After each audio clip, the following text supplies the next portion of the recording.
Pour l'exercice 71, on nous dit déterminer la forme exponentielle des nombres complexes suivants. Donc, on commence par rappeler que la forme exponentielle d'un nombre complexe z, c'est son module exponentiel de iθ, où θ est un de ses arguments à 2π près. Donc, nous ici, ça tombe très bien. Pour trouver la forme exponentielle, on a besoin du module et d'un argument. On nous a justement donné le module de z1 et un argument de z1. On n'a plus qu'à appliquer la formule de la forme exponentielle à z1 et on remplace le module et l'argument. Le module est remplacé par sa valeur racine de 3 et l'argument est remplacé par une de ses valeurs 2π sur 3.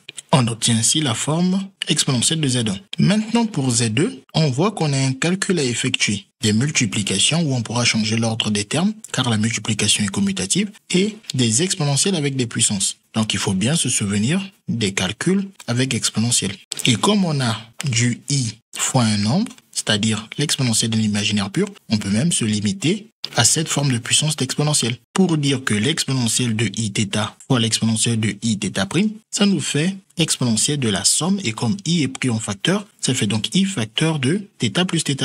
Et 1 sur exponentielle de iθ, ça fait exponentielle de moins iθ. Et exponentielle de iθ sur exponentielle de iθ', ça fait exponentielle de la différence, mais dans la différence, i apparaît deux fois, donc on factorise par i pour dire que ça fait exponentielle de iθ moins θ'. Formule qui s'explique à l'aide des deux précédentes en disant que diviser par un nombre, c'est multiplier par son inverse, et l'inverse est transformé en cette valeur, puis on n'a plus qu'à additionner iθ avec moins iθ' pour obtenir ce résultat. Et pour l'exponentielle de iθ à la puissance n, cela nous fait exponentielle de n iθ, car le n multiplie le iθ. Et comme on a du i, on peut penser au conjugué de e de iθ, et on sait que le conjugué change les signes des coefficients de i. Le coefficient de i ici, c'est θ, donc il change de signe et devient moins θ. Et comme on a dit que θ, c'est un argument, et on peut trouver d'autres arguments en rajoutant plus de kπ, avec k dont la valeur varie selon les cas, on a la chance de pouvoir dire que l'exponentielle de i θ plus de kπ, c'est la même chose que exponentielle de iθ. Ça veut tout simplement dire que la forme exponentielle ne change pas si on prend une autre valeur de l'argument des mêmes nombres complexes.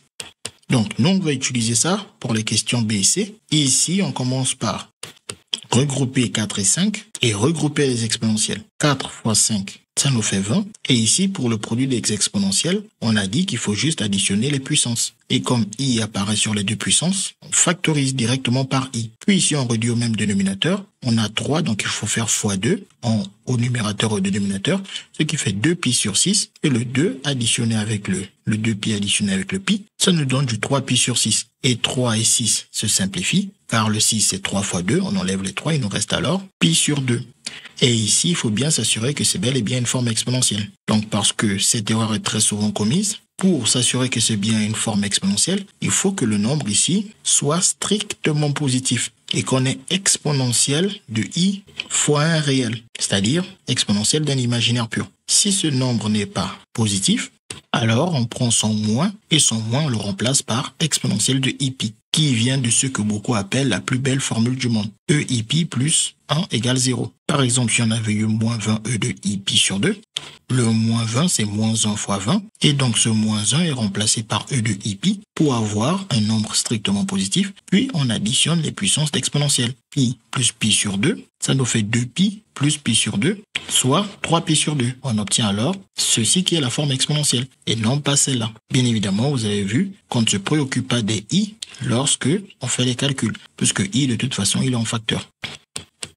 Ensuite, pour la question C, pour calculer le quotient, déjà on peut faire à part le calcul 2 sur 4, qui nous donne alors 2 fois 1 sur 2 fois 2, et on simplifie par 2 pour obtenir un demi. Et comme on a un quotient d'exponentielle, on utilise la formule du quotient qui nous dit que ça fait la différence des puissances imaginaires pures.